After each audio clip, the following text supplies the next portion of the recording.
Hoje a gente vai falar sobre a embriologia da primeira à terceira semana. Com certeza, todo mundo já viu essa imagem aqui, seja no livro do ensino médio ou no ensino superior. Trata-se de um desenho esquemático sobre o processo de ovulação, fecundação e implantação. Olhando o ovário mais de pertinho, a gente pode perceber diferentes folículos e aqui o folículo de Graafi liberando seu ovócito no processo de ovulação. Perceba que esse ovócito vai para a região da tuba uterina e pode ser ou não que ocorra a fecundação. Uma vez que a fecundação acontece, inicia um processo de clivagem, que é uma sucessão de mitoses para a formação do estágio de 2 células, 4 células, até o estágio de mórula. Depois do estágio de mórula, segue-se o estágio de blastocisto, e aí ele já está dentro da cavidade uterina. Vamos olhar o blastocisto mais de pertinho, para a gente poder observar esse processo de implantação e entender as partes que o formam. Essa região onde existe uma grande quantidade de células é conhecida como embrioblasto e ela que vai dar origem ao embrião em si. Aqui a gente tem o trofoblasto que vai dar origem à região da placenta, da parte fetal, e aqui a blastocele. A implantação, se houverem condições adequadas, ela vai acontecer pelo polo do embrioblasto. Uma vez implantado, acontecem uma série de mudanças para a formação de um embrião chamado de embrião bilaminar.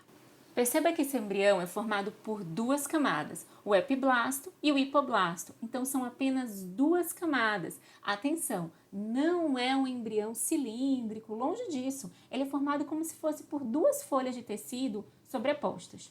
Percebam o seguinte, todo esse conjunto do embrião bilaminar e as estruturas ao redor, elas aumentam de tamanho até essa fase aqui. Mas agora a gente vai olhar de perto essa região apontada pela seta amarela. Olha só. Aqui acima, a gente tem a cavidade amniótica e logo abaixo, a gente tem o saco vitelino primitivo. No meio dessas duas estruturas, vocês conseguem perceber uma camadinha de tecido em amarelo? Pronto. E logo acima, uma camadinha de células em azul. Isso aqui é o embrião bilaminar. Agora, a gente sabe, lá do ensino médio mesmo, que o ser humano e diversos outros animais, eles têm 3 camadas. Para que isso ocorra, acontece a gastrulação, que é a formação das camadas germinativas a partir do epiblasto. Então, acontece a formação de uma linha primitiva na superfície desse tecido, do epiblasto, do disco embrionário, e a partir daí a gente tem a migração de células para a formação de 3 camadas, o ectoderma, o endoderma e o mesoderma. Lembrando que o ectoderma dá origem à epiderme e a tecidos nervosos, e também o endoderma, ele forma o revestimento das vias respiratórias, gastrointestinais, órgãos como fígado e pâncreas, e o mesoderma vai formar músculos, células sanguíneas, dentre outras regiões. Então, esse evento é chamado de gastrulação.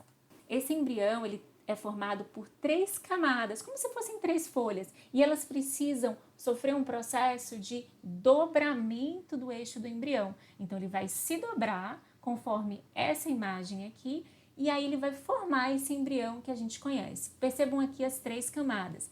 Em azul, que é o ectoderma, em vermelho, o mesoderma, e em amarelo, o endoderma. Olha só as setinhas mostrando que esse embrião, que ele é 3 camadinhas trilaminar, ele vai se dobrar para formar aquele embrião cilíndrico que a gente conhece. Então, olha aí na imagem esse embrião. Percebam aqui que já existe a formação da cavidade oral primitiva, e também dessas regiões aqui, que são os arcos faríngeos. No nosso próximo vídeo, a gente vai continuar esse assunto e falar um pouquinho sobre desenvolvimento crâniofacial e formação da face.